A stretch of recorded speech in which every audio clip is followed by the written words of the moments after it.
Hello everyone, welcome back to our channel. నేను మీ శిరీష. ఈరోజు చాలామందికి ఇష్టమైన రెసిపీ మజ్జిగ పులుసు. దీన్ని కొత్త తరహా పద్ధతిలో ఎలా తయారు చేయాలో ఈ వీడియోలో మీతో షేర్ చేసుకుందాం అనుకుంటున్నాను. ముందుగా మజ్జిగ పులుసు చేయడానికి కావాల్సినవి ఆనపకాయ ముక్కలు, ములక్కాడలు, టమాటాలు, పచ్చిమిర్చి, అలాగే కొత్తిమీర, కరివేపాకు. ముందు ఈ కట్ చేసుకున్న ముక్కలన్నింటినీ మనం కుక్కర్ తీసుకుని అందులో ముక్కలన్నీ వేసుకుని ఒక పావు టీ స్పూన్ పసుపు, అలాగే ముక్కలకి సరిపడా ఉప్పు, ఒక గ్లాసు వాటరు పోసుకొని మనం 3 విజిల్స్ వచ్చేంత వరకు బాయిల్ చేసుకోవాలి. చాలామంది మజ్జిగ పులుసు అనగానే శనగపిండితో చేస్తారు. అది డైజెషన్ ప్రాబ్లము, అంత టేస్టీగా ఉండదు. కానీ అది కూడా ఫాస్ట్గా ఉంటుంది. దానికన్నా ఇంకా ఇప్పుడు నేను చెప్పే ప్రాసెస్ ఇంకా బాగుంటుంది. దానికి ఆల్రెడీ మనం కొంచెం ఒక 5 మినిట్స్ ముందే మనం చెప్పిన ఇంగ్రీడియంట్స్ అన్నీ నానబెట్టుకుంటే చాలు. ఒక చిన్న మిక్సీ జార్ తీసుకుని అందులో ఒక 2 ఎండుమిర్చి, అలాగే ఒక 2 స్పూన్లు బియ్యం, అలాగే ఒక 5-6 పచ్చి కొబ్బరైనా ఎండు కొబ్బరైనా పర్వాలేదు, కొబ్బరి ముక్కలు, అలాగే కొంచెం పెసరపప్పు, అలాగే ఒక చిన్న అల్లం ముక్క, ఇవన్నీ వేసుకుని కొంచెం వాటర్ పోసుకొని ఒక 15 నిమిషాల నుంచి 20 నిమిషాలు నానబెట్టుకోవాలి. మన కుక్కర్ విజిల్ వచ్చే లోపల ఇవన్నీ చక్కగా నానుతాయి. నానిన తర్వాత వీటిని మెత్తగా మిక్సీ చేసుకోవాలి పేస్ట్ కింద. చూసారు కదా, ఇలా పేస్ట్ రెడీ అవుతుంది. ఇప్పుడు దీన్ని మనం మజ్జిగలో మిక్స్ చేసుకోవాలి. మనకు ఆల్రెడీ పుల్ల మజ్జిగ కానీ పెరుగు కానీ ఇంట్లో మిగులుతూ ఉంటుంది కదా, సో దాన్ని చిక్కగా చిలక్కొట్టుకుని మనం ఇలా రెడీ చేసుకుని ఈ కన్సిస్టెన్సీలో పెట్టుకోవాలి. ఇప్పుడు దీంట్లో మనం ఆల్రెడీ మిక్సీ చేసుకున్న ఈ పేస్ట్ అంతటిని యాడ్ చేసుకుని బాగా తిప్పుకోవాలి. దీనివల్ల టేస్టీగా ఉంటుంది. 1-2 రోజులు కూడా మజ్జిగ పులుసు చక్కగా ఉంటుంది.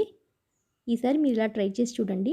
ఇప్పుడు ఇదంతా మనం పేస్ట్ అంతా మజ్జిగలో వేసుకున్నాం కదా, దీన్ని ఇప్పుడు స్టవ్ మీద పెట్టి బాయిల్ చేసుకోవాలి.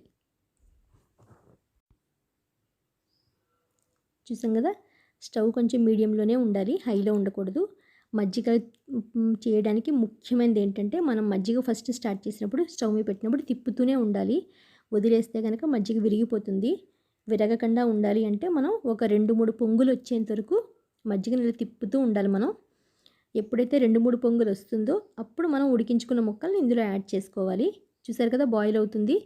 బాయిల్ అవుతూ పొంగడానికి రెడీగా అవుతుంది. అంటే ఇప్పుడు ఇంకా మనకి నెక్స్ట్ మజ్జిగ విరగదు ఇంకా.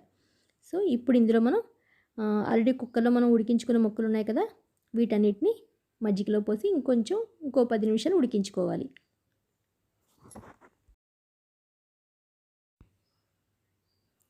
ఇప్పుడు వీటిని బాగా ఉడికించుకోవాలి. మజ్జిగ పులుసు చాలామంది ఈ రోజు కన్నా మర్నాడే మరింత బాగుంటుందని అంటారు. చూసారా, చక్కగా మగ్గుతుంది. ఎంత బాగా మగ్గితే అంత బాగుంటుంది. అందుకనే మనం ముక్కలు ఎక్కువ ఉడికించుకోకుండా ఉంటే ఇందులో ఆల్రెడీ ఉడుకుతుందనమాట. బాగా మగ్గిన తర్వాత ఇందులో కొత్తిమీర, కరివేపాకు కూడా వేసుకుని ఒక 2 నిమిషాలు మగ్గించుకున్నాక మనం పైన పోపు పెట్టుకుందాం. ఇప్పుడు చిన్న బాండి వెలిగించుకుని అందులో కొంచెం ఆయిల్ వేసుకుని ఆవాలు, జీలకర్ర, ఎండుమిర్చి, కొంచెం ఇంగువ వేసుకుని పోపు పెట్టుకోవాలి. మనం ఇలా పోపు అంతా వేగిన తర్వాత మనం మజ్జిగ పులుసులో ఈ పోపు పెట్టుకోవాలి.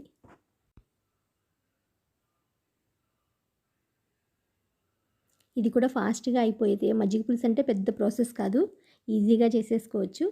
చూసారు కదా, మంచిగా మజ్జిగ పులుసు రెడీ అయింది.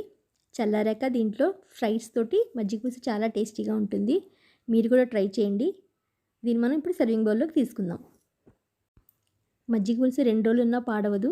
సో మీరు కూడా ట్రై చేసి ఎలా వచ్చిందో నా కామెంట్ రూపంలో తెలియచేయండి.